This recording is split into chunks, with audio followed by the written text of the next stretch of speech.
Hello viewers, welcome to my YouTube channel. हाजिर हूँ एक इम्पोर्टेंट वीडियो के साथ, जिसमें आज हम बात करेंगे कंक्रीट में आने वाली एक मेजर प्रॉब्लम के बारे में, जो अक्सर हम लोग फेस करते हैं। तो चलिए देखते हैं। तो कंक्रीट में आपने देखा होगा कि अक्सर एक मेजर प्रॉब्लम आता है, वो क्या आता है, क्रैक का। जो यहाँ आपको ऊपर के पिक्चर में दिख रहा है कि ऊपर में कंक्रीट में ये क्रैक आ गया है।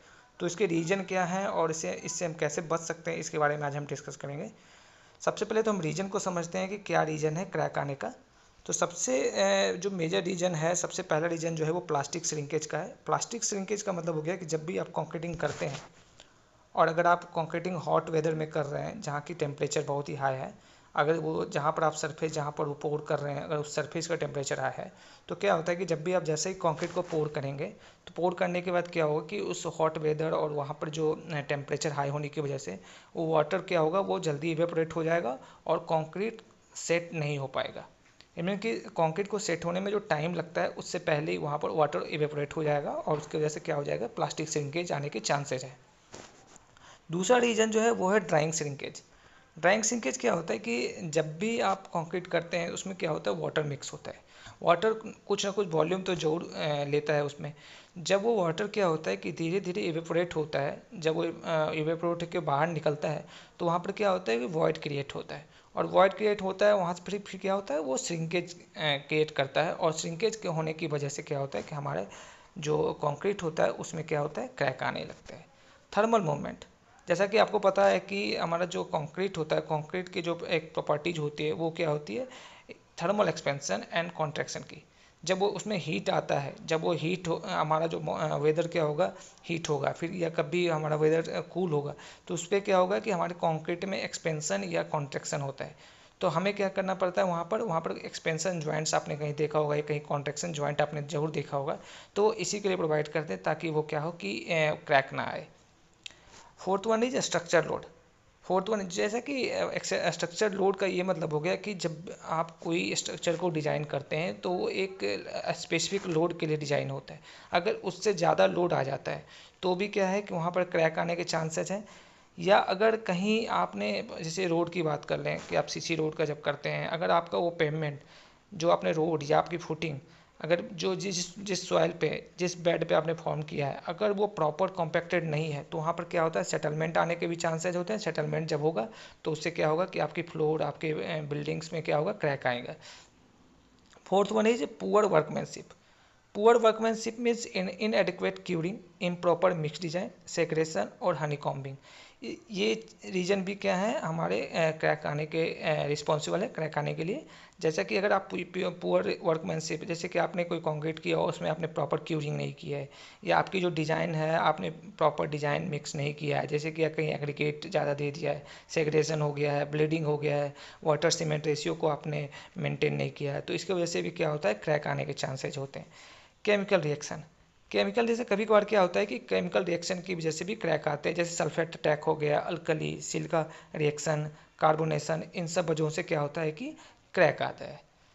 अब चलिए क्रैक क्यों आता है ये तो आप समझ गए, लेकिन अब ये क्रैक से कैसे बचना है इसके बारे में समझते हैं। सबसे पहले तो क्रैक से बचने के लिए हमें क्या करना पड़ेगा, वर्कमैनशिप को बढ़ाना, सही करना पड़ेगा। वर्कमैनशिप बढ़ाने का ये मतलब हुआ, सही करने का मतलब हो गया कि हमें क्या है कि वाटर सीमेंट रेशियो को मेंटेन करना है।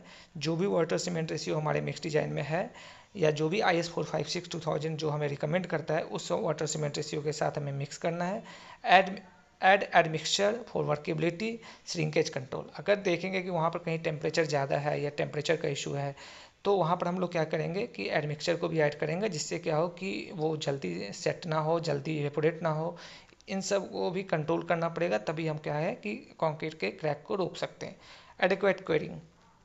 अब एडिक्वेट क्योरिंग का मतलब हो गया कि हमें मिनिमम 7 to 14 डेज, मिनिमम इतना तो हमें क्योरिंग करना ही है। अगर आप इससे कम करते हैं, तो वहाँ पर चांसेस ज़्यादा है कि वो सेट नहीं हो पाएगा कंक्रीट, और वहाँ पर क्रैक आने के चांसेस बढ़ जाते हैं। तो हमें मिनिमम 7 to 14 डेज तो कंक्रीट को क्योर करना ही करना है। और हो सके तो आप गनी बैग का यूज कीजिए, गनी बैग अपने स्ट्रक्चर के ऊपर कवर करें या फिर स्ट्रक्चर के ऊपर लपेट दें, ताकि उसको जब आप मॉइस्ट करेंगे, जब वेट करेंगे, वो काफ़ी टाइम तक उसे होल्ड करके रखेगा। और क्या होगा, वो आपके बाहरी एक्सपोजर से भी आपके स्ट्रक्चर को बचाएगा और उसको प्रॉपर क्यूरिंग देता रहेगा। आप क्यूरिंग कंपाउंड का यूज कर सकते हैं। Control joints provide expansion and contraction joints to relieve stress. Next point is, आपने कभी रोड में देखा होगा कि जो रोड की आपकी ब्लॉक होती है, जब रोड पेमेंट होता है, उसके बीच में कोई दो एक आप छोटा सा ग्रुप देखेंगे या फिर छोटा सा आप स्पेस देखेंगे, वो क्या है, आपका एक्सपेंशन जॉइंट और कॉन्ट्रैक्शन जॉइंट दोनों होता है। आप कभी किसी बिल्डिंग में किसी देखे होंगे या कभी कोई लंबी स्ट्रक्चर आप देख रहे होंगे, उसमें भी हम लोग क्या करते हैं कि आपका कॉन्ट्रैक्शन जॉइंट और एक्सपेंशन जॉइंट प्रोवाइड कराते हैं। जनरली ये 30 मीटर टू 45 मीटर के आसपास में होता है, और वो इसलिए प्रोवाइड करते हैं कि हमारी जो कंक्रीट की जो कैरेक्टरिस्टिक्स होती है, वो होती है एक्सपेंशन करने की और कॉन्ट्रैक्ट करने की। जब टेम्परेचर बढ़ता है तो एक्सपेंड करती है, जब टेम्परेचर कम होता है तो वो क्या करती है, कॉन्ट्रैक्ट करती है। तो इसकी वजह से अगर क्रैक ना आए, इसलिए हम लोग क्या करते हैं, एक्सपेंशन जॉइंट और कॉन्ट्रैक्शन जॉइंट प्रोवाइड कराते हैं।